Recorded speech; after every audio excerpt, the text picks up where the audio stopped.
Hello guys, welcome to the Elias. और मेरा नाम रोहित है। तो इस वीडियो में हम पढ़ेंगे न्यूक्लियस के बारे में डिटेल में। तो आप सीक्वेंस में प्लेलिस्ट में जाके सारी वीडियोस देख रहे हैं ना। प्रीवियस वीडियो में मैंने आपको प्लाज्मा मेम्ब्रेन को एक्सप्लेन किया है अच्छे से, और इस वीडियो में मैं आपको न्यूक्लियस को एक्सप्लेन करूंगा। तो न्यूक्लियस में जाने से पहले थोड़ा सा क्विक रिवीजन। भाई हमारे जो सेल होता है वो ऐसा दिखता है मान लो, और बीच में ऐसे न्यूक्लियस होता है। तो सेल का जो स्ट्रक्चर हम पढ़ रहे थे तो उसके तीन पार्ट मेजरली होते थे। एक तो ये बाहर वाला, ये जो बाउंड्री है जिसको हम बोलते हैं प्लाज्मा मेम्ब्रेन, जिसकी मैं वीडियो बना चुका हूँ अलग से। दूसरा इंपॉर्टेंट पार्ट है न्यूक्लियस, जिसके बारे में हम आज पढ़ेंगे इस वीडियो में। और तीसरा पार्ट होता है ये जो बॉडी है पूरी, जिसको बोलते हैं साइटोप्लाज्म, जिसके बारे में हम पढ़ेंगे नेक्स्ट वीडियो में।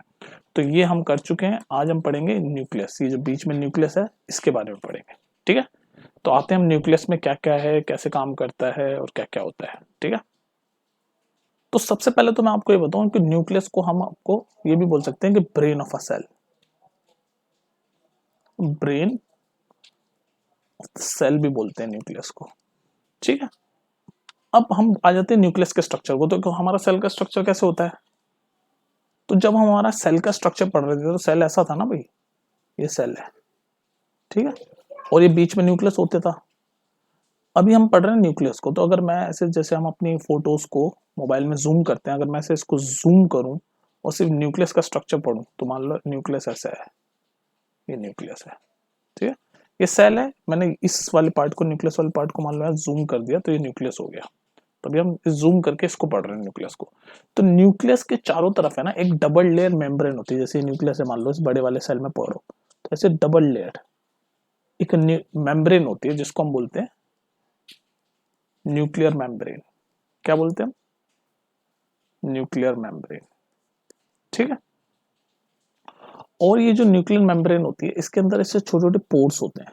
पोर्स, पोर्स मतलब छेद। डबल लेयर मेम्ब्रेन होती है जिसको हम बोलते हैं न्यूक्लियर मेम्ब्रेन।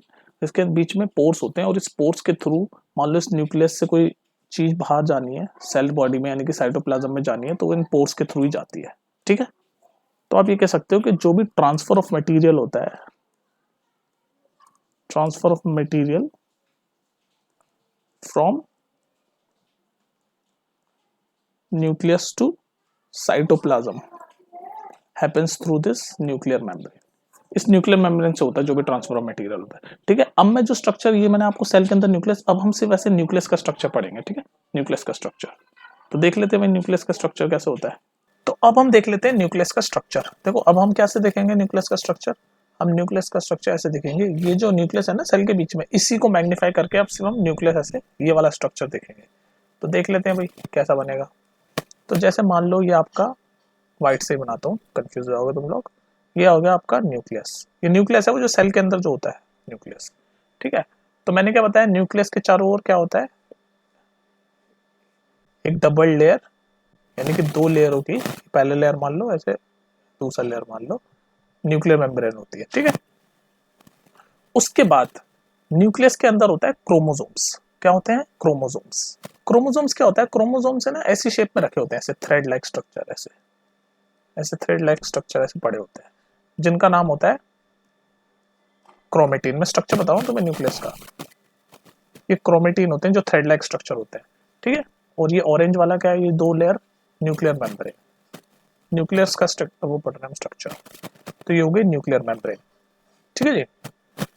अब जब सेल, ये सेल का न्यूक्लियस है, अब जब सेल डिवाइड होने वाला होता है, ध्यान रखना, जब सेल डिवाइड होने वाला होता है तो ये जो है ना आपका क्रोमेटिन, ये ऐसे इलोंगेटेड शेप में बन जाता है, एकदम इलोंगेटेड शेप, ऐसे ऐसे ऐसे ऐसे स्ट्रेट इलोंगेटेड शेप में बन जाते हैं, ऐसे सीधे हो जाते हैं। वरना ऐसे क्रोमेटिन थ्रेड लाइक स्ट्रक्चर पड़े रहते हैं, chromatin thread like structure.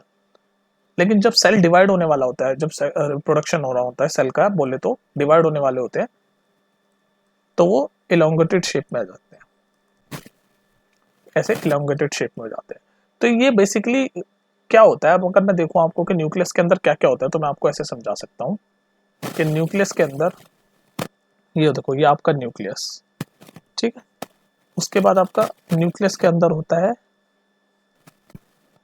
Chromosome, जो ये ऐसे थ्रेड लाइक स्ट्रक्चर में पड़े होते हैं, जिसका नाम होता है क्रोमेटिन, क्रोमोसोम होता है।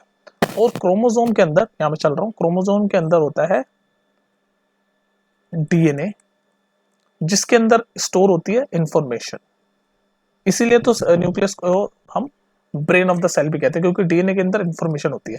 कौन सी इंफॉर्मेशन, यहाँ लिख रहा हूं, जो हमारी इनहेरिटिंग इंफॉर्मेशन होती है। इनहेरिटेड, इनहेरिटेड मतलब जो one generation to another generation जाती है, one generation to another generation. जैसे फॉर एग्जांपल, जैसे हमारे पेरेंट्स होते हैं, अगर किसी की आंखें ब्लू है किसी के पेरेंट की, तो मोस्ट प्रोबेबली उसके बच्चे के अंदर भी उसकी आंखें ब्लू आ जाएगी। तो एक जनरेशन से दूसरी जनरेशन की जो इन्फॉर्मेशन है, वो इंपॉर्टेंट इन्फॉर्मेशन डीएनए के अंदर होती है। और डीएनए डीएनए जो होता है वो एक डबल हेलिकल स्ट्रक्चर होता है। इसको भी 10th में आप अच्छे से नहीं पढ़ोगे, बल्कि आगे क्लासों में अगर आप बायो लोगे तो उसमें पढ़ोगे। डबल हेलिकल स्ट्रक्चर होता है, ऐसे आपने मूवीज वगैरह में तो देखा होगा, ऐसे होता है ऐसे, ठीक है। तो अब देखो यहाँ से आपने आपको क्या क्या समझ आया कि न्यूक्लियस, न्यूक्लियस के अंदर क्रोमोसोम, याद करने का तरीका बता रहा हूँ मैं आपको।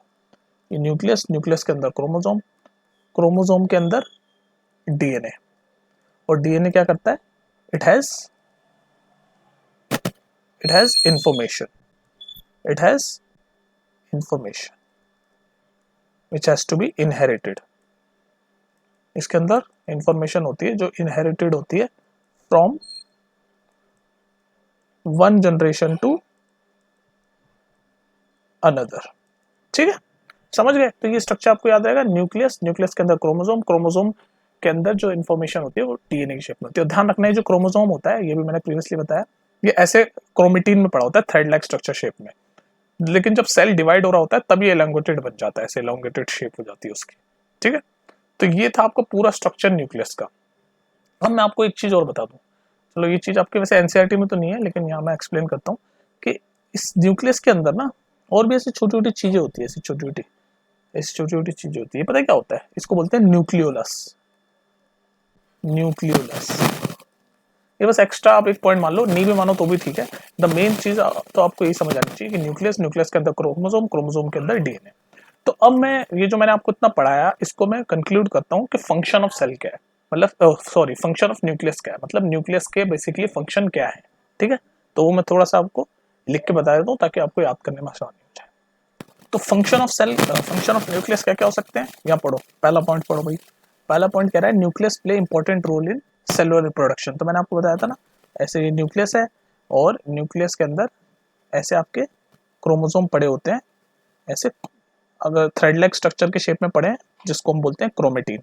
है क्रोमोसोम ही, लेकिन इसको क्रोमेटिन बोलते हैं जब ये थ्रेड लाइक स्ट्रक्चर के शेप में होते हैं। लेकिन जब सेल डिवाइड होने वाला होता है, यानी कि सेल में जब रिप्रोडक्शन होने वाला होता है, सेल जब डिवाइड होने वाला होता है, तो यही थ्रेड लाइक स्ट्रक्चर ऐसे सीधे एलोंगेटेड बन जाते हैं, ठीक है, ऐसे एलोंगेटेड बन जाते हैं।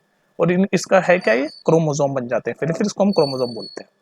और इस क्रोमोसोम के अंदर, अब सेकंड पॉइंट ये है, फर्स्ट पॉइंट समझ गए, nuclear play important role in cellular reproduction, मैंने समझा दिया कैसे।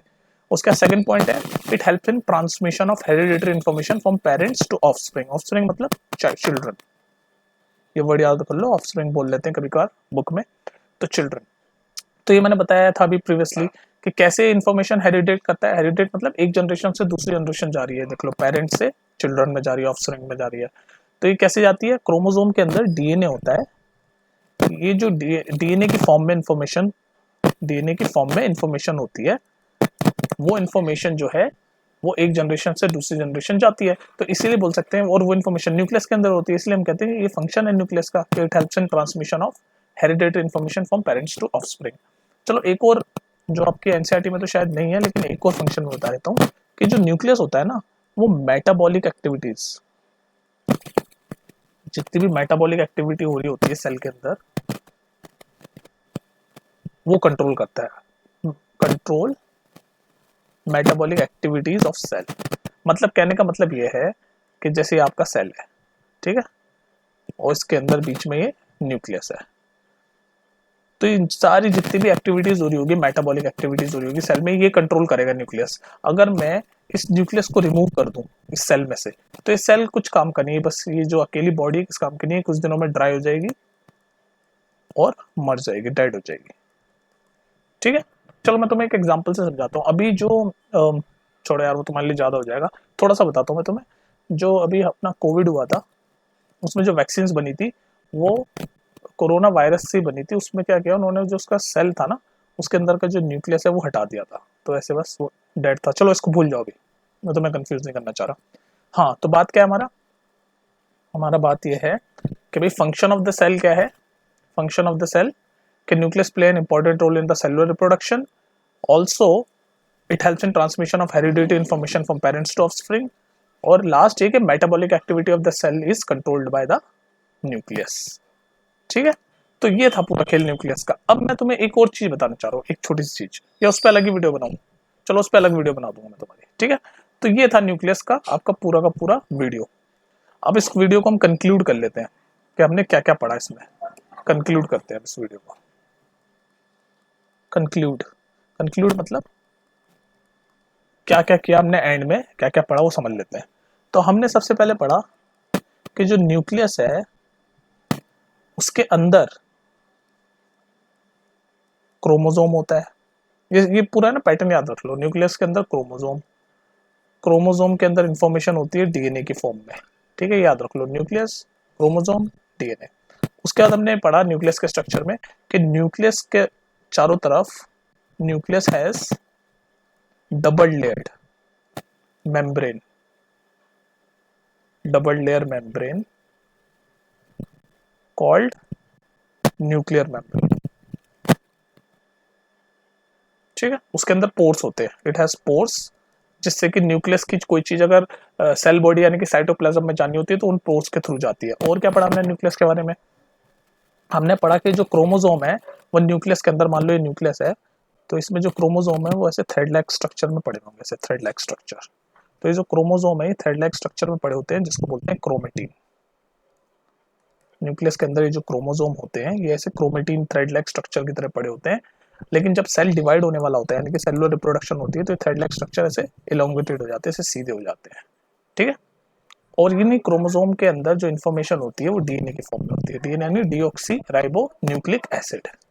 ठीक है, तो ये पूरा हमने फंक्शन पढ़ा, स्ट्रक्चर पढ़ा, और न्यूक्लियस को हमने समझने की कोशिश की। अब नेक्स्ट वीडियो पे हम पढ़ेंगे साइटोप्लाज्म, या फिर प्रोकैरियोटिक या यूकैरियोटिक क्या होता है वो पढ़ूंगा। दोनों में से कोई सी भी एक वीडियो बना दूंगा, या तो साइटोप्लाज्म की, या फिर प्रोकैरियोटिक और यूकैरियोटिक सेल क्या होते हैं, या प्रोकैरियोटिक और यूकैरियोटिक